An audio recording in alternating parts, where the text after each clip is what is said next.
کول مدان جزاک الله بارک الله فی الدارین. اپی سب کچیر زموږ په معاشره کې چې کوم دی زه نه پوهېږم نه یم خبر چې وجه څه شته چې ډېر خلک نن سبا زموږ په معاشره کې ټینشن ډیپریشن اعصابي مسلې مسایل خلک ګرد پریشان دي په ټینشن کې دي کچیر زنان یې که نارینه ورونه یې دغه رقم هر هغه څوک چې هغه په ټینشن کې کچیر د ده څه پوښتنه وکړي چې ته ولې پریشانه یې وجه څه شته دی به د پریشانۍ یو داسې کیسې درته شروع کړي هغه د کور په اعتبار سره هغه د بازار په اعتبار سره د هرې خوا څه پریشانیانې دي که ته په دا والا سره عوام ته یو داسې پیغام ورکړي چې د پریشانۍ د ایستلو لار چې کومه ده هغه څه شته موږ ته خو د ایستلو لار چې کومه ده هغه نه ده معلومه که موږ ته رامعلومه هم شي مګر د هغه څه موږ ځان نه دی ایستلی د دې پریشانۍ څه به د ایستلو لار زموږ دپاره څه شي. جی بالکل تاسو ډېر ښه پر ځای سوال وکړئ. نن واقعیتا هم د معاشرې اهم سوال د معاشرې په حواله باندې باید دا وشي چې نن ټینشن دی پریشانی ده او اضطراري کیفیت دی. په دې حواله باندې موږ ته چونکې د دین اسلام سره تعلق لرو د اسلام لفظ پنځه ټکي دي الف دی سین دی لام دی الف دی میم دی. تعلیمات ستر غټ تعلیمات هم پنځه دي عقاید دي عبادات دي معاملات دي معاشرت دي او اخلاق دي. یعنې د اسلام په پنځو تعلیماتو کې یو تعلیم باقاعده معاشرت دی. بالکل د معاشرت چونکې انسان جوړ د الله جوړ دی. بالکل لکه څنګه چې موږ د دنیا د قاعدې مطابق چې کوم ماشین موږ ته راسي د یو ځای څخه موږ د هغه کمپنۍ ګایډ پیپر طلب هم کوو چې د دې ماشین دپاره ګایډ پیپر څه دی. نو انسان چې الله جوړ کړي الله رب العزت فرمایلی دی یا ایها الانسان ما غرك بربك الكريم الذي خلقك فسواك فعدلك في اي صورة ما شاء ركبك. دغه جوړ چې موږ قرآن حکیم مطالعه کو قرآن حکیم د انسان سره ګایډ پیپر راغلی دی د راهنمایي دپاره یو ضابطه ده یو اصول دی. قرآن کریم چې موږ مطالعه کو په قرآن کریم صدا اخذ موږ کولی شو چې انسان د دوو شیانو څخه جوړ دی یو جسم دی یو روح ده. په جسمانی لحاظ باندې لکه ډاکټران چې کوم علاج کوي یا کوم غذا موږ اخلو مختلف دا د جسم علاج دی د جسم ترقي په دې باندې راځي حفاظت راځي. دا هغه رقم د روح علاج چې دی هغه بیا ځان ته یو شی دی. نن سبا خلک و مادیات ته متوجه سوي دي مادیت پرسته سوي دي. د اسلامي معاشرې تقاضا دا نه ده چې انسان صرف مادیات پرسته سي. انسان به د مادیاتو سره د ضرورت تر حده پورې کار اخلي نور به د روحانیاتو سره هم تعلق کوي. نن بنیادي کمی په موږ کې دا راغله چې مادیت پرستي ودې ته وایي چې د روحانیت پرستي څه سړی واوړي صرف په مادیاتو کې منحصر پاتې سي یعنې محدوده پاتې سي. نو بنیادي سوال نن د دې سوال جواب دا دی چې موږ د روحانیات څخه مخ اړولی دي. لہذا په معاشرت کې په حسن معاشرت کې یا د معاشرت په اصولو کې چې موږ زندگی تیرو موږ به د روحانیات سم کار اخلو. لہذا نن د روحاني لحاظ باندې زموږ کې کمی او کوتاهي راغلې ده.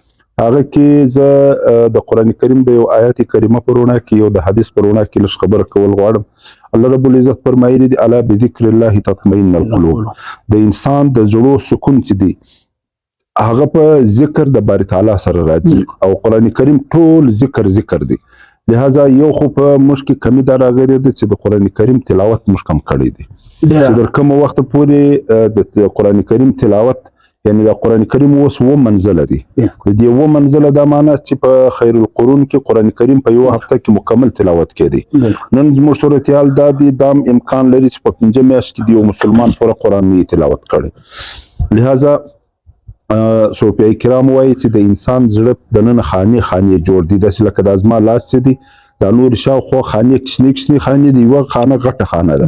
په دې یوه خانه کې د اولاد محبت دی د په هغه ډکېږي بله د مال محبت دی په هغه ډکېږي بله د عزت او د حیثیت خانه د په هغه ډکېږي. لیکن په دې خانو په ډکېدو سره زړه نه مطمئنه کېږي. زړه په مرکزي خانه باندې څه ډکه سي په هغه باندې مطمئنه کېږي او په مرکزي خانه ډکېدل صرف په ذکر الله سره کېږي. لہذا زما فکر دا دی چې موږ د ذکر او د اذکار سره د قرآن د تلاوت سره په توجه سره لمونځ کول د دې څخه موږ وشاته سوي یو. نو ځکه زموږ کیفیت اضطراري جوړ شو چې در کومه وخته پورې دغه متاع ګم شده چې د مسلمان د روحانیات سره تعلق چې مسلمان بیرته و دې ته مخ نه راواړي د اضطراري کیفیت ټینشن پریشانی ختمول ناممکنه دي. زما یو خو دا دی او دویم رسول الله صلی الله علیه وسلم په دې متعلق کې موږ تقریبا اوراد متوارده چې ورته وایي یا اوراد غیر متوارده پر هر ځای باندې دغه کړی دی، موږ ته رهنمایي کړې. زه په دې کې یو مثال درکوم چې د هر انسان خپل ځان ته پام شي. اوس حتی موږ ته د بیت الخلا یا د ټوایلټ او دغه په متعلق کې هم نبی علیه السلام خپل ذکر راښولی. زه په دې باندې لږ وضاحت کوم چې زموږ ځان ته پام شي. کله چې موږ بیت الخلا یا دغه باتروم ته ځو، نو نبی علیه الصلاة والسلام وایي ته دا وایه چې بسم الله، یو خو په دې بسم الله لفظ باندې ستاسو د پیرانانو د ستر پوشیدګي راځي. پیرانان بیا ستا ستر نشي لیدلی، دا ستر پټیږي. چونکې بیت الخلا چې ده دا په کمرو کې دننه د اټیچ باتروم چې نن راوتلی، نو د دې بعد نبی علیه السلام وایي دا دعا کوي چې ننوځي اللهم انی اعوذ بک من الخبث والخبائث. او دا چې کله ته د دغه سپارېغه سي د باتروم څخه بیا چې راوځي غفرانک وایاست.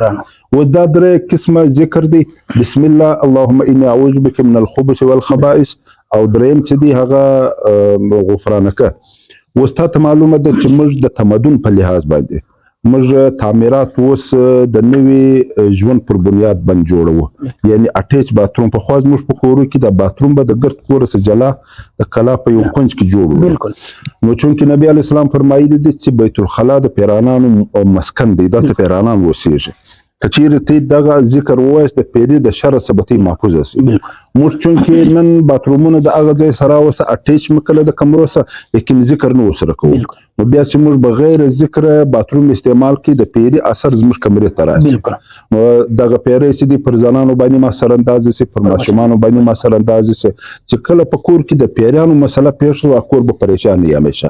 نو زما په فکر سره چې موږ د اوراد متوارده او د غیر متوارده پر بنیاد باندې خپل ژوند یعنی د نشستو برخاست پر بنیاد باندې بیا به زموږ په زړه کې قرار راسي، بیا به زموږ په زړه کې سکون راسي.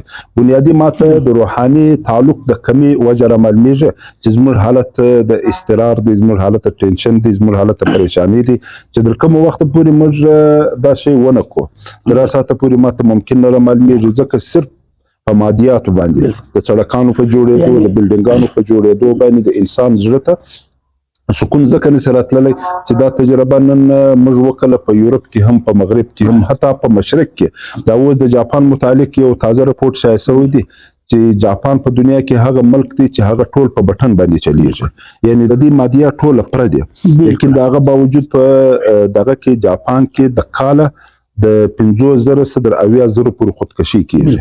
یعنی حکومت باقاعده ځنګلونه ورته جوړ کړي دي چې ته که خودکشي کوي دا ځنګلونه بځي، بیا پلس ورځي دا هغه مړي را اخلي بیا سوځي. نو اوس د جاپان د چیز کمی دی، مطلب د سړک کمی نشته، د بلډینګ کمی نشته، د انټرنیټ او د مواصلاتو کمی نشته، د هغو هر شی په بټن دی، په ماشین دی، لیکن صرف مادیات دی، هغه ماده پرستی ده، په روحانیات سره هغه تعلق نه لري. نو ځکه هغه دغه کوي. بالکل. یعنی افیسا په ډېر ښایسته طریقه باندې تا د دې جواب راکړي، عوامو ته د ډېر په ښایسته انداز باندې تا د دې جواب چې دی هغه ورکړي چې ګوره موږ ته ښایسته الله رب العالمین موږ ته خپل احکام چې دی هغه راښولي دي، دا ښایسته حبیب صلی الله علیه وسلم پر نقش قدم باندې موږ ژوند تیر کو، او د الله تعالی پر حکمو باندې چې کوم دی موږ ژوند تیر کو. او بیا دغه رقم لکه څنګه چې افیس صاحب موږ ته ویلي چې په اعمالو سره خپل ژوند کوي، په اعمالو سره چې دی خپل ژوند چې دی هغه کوه. لکه څنګه چې اوس په معاشره کې ډېر خلک وایي چې زلزله سته یا نسته، زلزله رښتیا ده، زلزله دروغ دي، دا څنګه دي، دا دی دي، دا دی دي، دا دی دي. پرېږده د دنیا خبرې، خپل ځان سم کړه، په د خپل ګریوان کې چې دی هغه وګوره، تا ته خپل ځان خپله معلومیږي چې زه څومره ګناهګار یم او زه څومره نیک انسان یم. او هر انسان د خپل ځان چې دی هغه دا معلوم دی. بعضې خلک وایي ساینس درواغ وایي، بعضې خلک وایي ساینس رښتیا وایي. ساینس پرېږده پر خپل ځای باندې، هغه یا رښتیا یا څنګه ساینس که هم ریسرچ کوي، دا هم د الله تعالی په فضل و کرم سره ساینس ریسرچ کوي. او بیا دغه رقم ډېر خلک وایي په دې باندې یقین مه ساته، ډېر خلک وایي پر دې باندې یقین ساته، دا دی دي، دا دی دي، او پر دې باندې یقین ساتل نه ساتل دا ځان له خبرې دي. موږ صرف دا خبره کوو، موږ وایي تر راسه د الله وخواته، تر راسه د الله پر حکمو باندې زندگی تېره کړه، د رسول الله صلی الله علیه وسلم پر نقش قدم باندې زندگی تېره کړه. څومره د محبت په انداز باندې، لکه څنګه چې حافظ صاحب ویلي چې څومره د محبت په انداز باندې ښایسته الله رب العالمین وتا ته وایي یا ایها الانسان ما غرك بربك الكريم. اے انسان ته ولې غافل کوم شي غافل کړي د خپل کریم رب د مهربان رب د شایسته رب کوم شي غافل کړي ما ته دوه شان غافل کړي یو مال دی یو اولاد دی بیا شایسته رب ته وایي وانما اموالکم واولادکم فتنه وای پام کوه داسې نه د مال او اولاد چې دغه فتنه ده وای داسې نه چې د ایمان څخه غافل نه کی نو مشت له ډیر احتیاط پکار دی. بیا افیس اب مشت ته ویلې چې د ټینشن څخه د استلو لار یو لار ده څه کوي چې ما ته غافل یو څه کوي چې ما ته بے وفا مخلوق یو څنګه بے وفا خلک یو د رسول الله پر نقش قدم باندې ما ته ځون نه تیرو او بیا دا رقم د الله پر حکمو باندې ځون نه تیرو منو اقرار کوو چې موږ دیندار یو موږ حج صاحبان یو تبلیغیان یو مجاهدین یو شایسته خلک یو په خلق خدای اقرار کوو مګر اعمال چې کوم دي هغه مشتي د کمزوري دي. افیس صاحب ستاسو ډیره شکریا ادا کوم.